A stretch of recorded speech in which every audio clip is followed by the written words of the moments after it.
Bagaimana perasaan Anda berbisnis di tengah pandemi?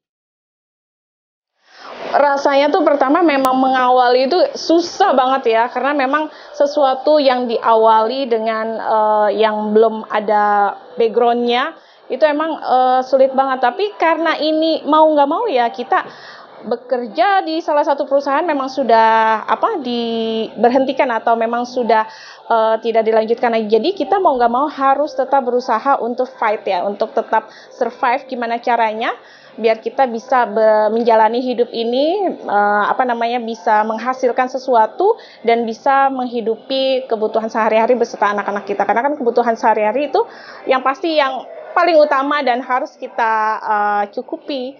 Jadi mau nggak mau ya harus dilakukan gitu. Menjalani sebuah bisnis di usia muda merupakan sebuah kesempatan yang sangat baik untuk memulai. Di usia muda lah kita bisa banyak belajar dari apa yang kita jalani di kemudian hari. Menurut Anda, seberapa penting berbisnis di usia muda? Ya, kalau menurut saya berbisnis di usia muda memang itu lebih awal lebih baik, karena kita masih muda, masih bisa mencari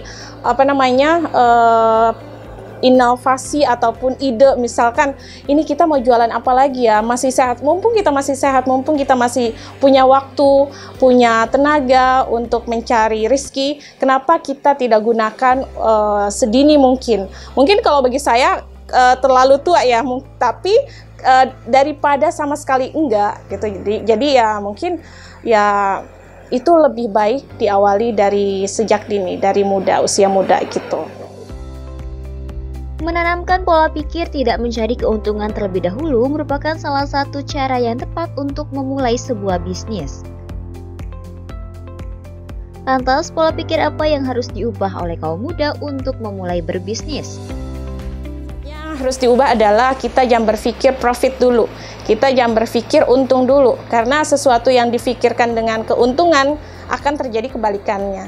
Jadi berpikirlah sesuatu untuk membantu orang lain. Contohnya mungkin kalau misalkan kita punya usaha atau orang lain punya usaha, kita bisa bantu jual. Jadi walaupun kita nggak dapat profit, setidaknya kita bisa membantu dagangan orang itu laris atau terjual. Jadi mindsetnya adalah jangan berpikir profit dulu, tapi membantu orang lain untuk menjual atau mempromosikan produk orang lain itu.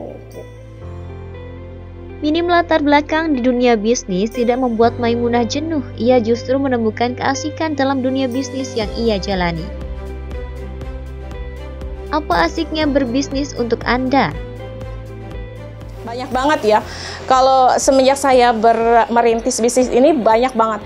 Contohnya kemarin teman-teman datang ke rumah. Jadi yang biasanya nggak datang ke rumah silaturahmi. Terus juga yang lama nggak ketemu jadi ketemu. Walaupun memang ditanya sekarang bisnis apa? Bisnis online gitu. Oke, gimana? Jadi muncul lagi teman-teman lama itu yang nggak pernah ketemu lagi. Atau mungkin kita ada banyak kenalan yang kita belum tahu, yang jauh di mana kita ketemu di sini untuk beli produk kita. Jadi banyak kenalan, banyak teman, banyak wawasan juga dari orang lain gitu. Jadi pengalaman itu adalah hal yang paling berharga di bisnis online ini. Jadi silaturahmi harus tetap dijaga gitu. Dukungan serta bantuan dari orang terdekat seperti keluarga merupakan salah satu faktor penting dalam menjalani sebuah bisnis. Bagaimana dengan dukungan keluarga terhadap bisnis yang Anda jalani? Support banget ya anak-anak. Kadang kalau ada yang datang, dia udah tahu nih harga-harganya. Karena kan memang saya udah jelasin kalau misalkan. Bagaimana dengan kisaran harga pada bisnis fashion Anda? Oke, kalau untuk range harga, memang saya harganya mulai dari yang level yang menengah ke bawah ya, karena memang ini produk-produk ada yang juga free love. Contohnya kalau yang kerudung segi 4 ini saya jual 100.000 3.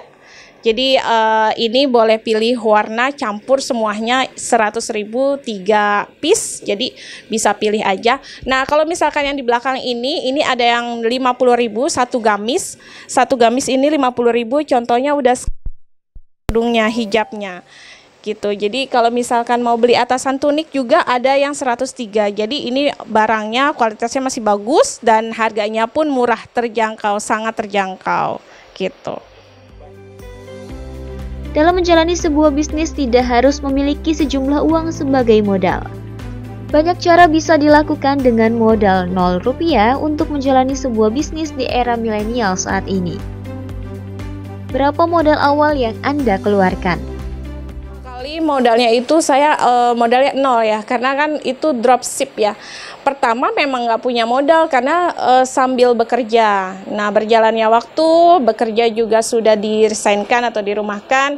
Fokus di sini mungkin modalnya itu lebih ke perlengkapan ya, beli tempat bajunya, beli manekinnya juga, sama beli tempat kerudungnya itu modalnya juga cukup, nggak terlalu banyak ya. Cukup terjangkau, kurang lebih di bawah 1 juta, karena kan kita bisnis online tidak membutuhkan banyak modal, hanya barang-barang aja. Kalau mau stok boleh di stok aja, dibeli. Dan kalau misalkan kita mau dropship langsung aja, misalkan pembelinya sudah pilih yang mana, kita langsung minta transfernya dan kita langsung bayar. Jadi modalnya itu cukup terjangkau, tidak membutuhkan seperti kan yang ada di toko-toko itu, sewa toko belum, terus kita beli perlengkapan yang lain yang lebih banyak lagi. Jadi kalau bisnis online ini lebih terjangkau. Dan di sini juga saya ada toko Shopee-nya juga, namanya Ara Shop.